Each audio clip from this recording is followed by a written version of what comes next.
खोबऱ्याचा किस याचं हे मिश्रण आहे। आणि हा जो आहे तो पूर्ण खडा मसाला। सर्वप्रथम तेल आपण तापून घेऊया। तेल बऱ्यापैकी चांगलं तापलेलं आहे। यामध्ये कढीपत्ता, जिरे, मोहरी आणि तेजपत्ता व हिंग यांचं मिश्रण आपण आता तेलामध्ये टाकतोय।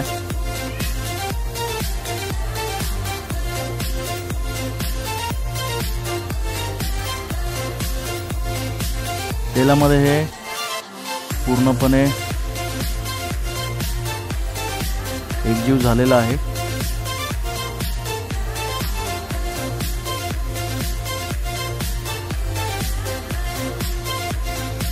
यानंतर या तेलामध्ये आपण टाकणार आहोत कांद्याची पेस्ट।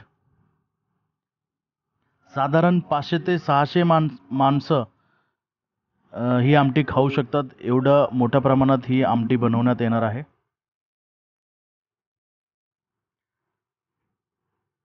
पूर्ण मिश्रण एकजीव करून घ्यायचं। त्यानंतर थोडा कढीपत्ता टाकायचा। त्यानंतर टाकलेली आहे थोडी हळद,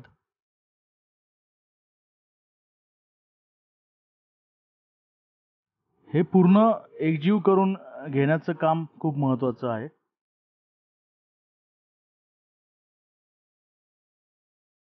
हे आपले आचार्य आहेत श्री नामदेव, अतिशय प्रसिद्ध असे आचार्य। आता आपण टाकलेली आहे थोडी कोथिंबीर।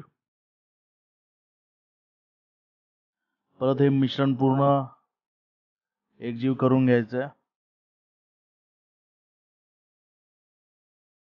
ही आहे लसूण आणि अद्रक पेस्ट।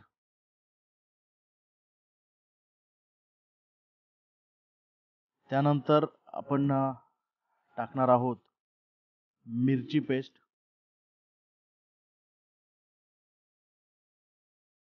हे आहे मगज आणि जे पांढरे तीळ असतात त्यांची पेस्ट आहे ही। मिश्रण पूर्ण एकजीव झालेलं आहे। त्यामध्ये आता आपण टाकणार आहे मिरची पावडर, जी एव्हरेस्टची आहे ती, आणि काळा मसाला। आता हे ग्रेव्ही बनण्यासाठी मिश्रण पूर्ण तयार झालेलं आहे।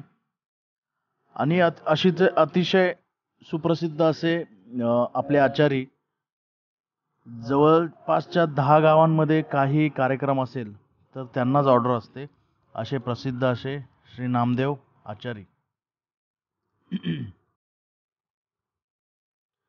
आपली ग्रेव्ही आता तयार झालेली आहे। छान असा लाल कलर त्याचा तयार झालेला आहे। मस्त सुगंध असा दरवळत आहे या ग्रेव्हीचा। आणि आता आपण पुढे पाहणार आहोत, यामध्ये थोडं पाणी टाकून हे मिश्रण पूर्ण एकजीव करून घ्यायचं आहे।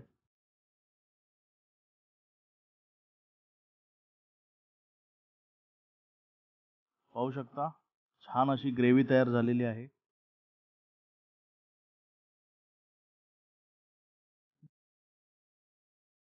आमटी बरोबर खाण्यासाठी काकडी कापण्याचं काम सुद्धा चालूच आहे। ग्रेव्ही तयार झाल्यानंतर आता आपण पाहू शकता, आपण जे मूग आणि मटकीच्या डाळीचं जे शिजवून मिश्रण केलं होतं ते आता आपण पूर्ण यामध्ये टाकणार आहे। अशा प्रकारे आपली आमटी तयार झालेली आहे।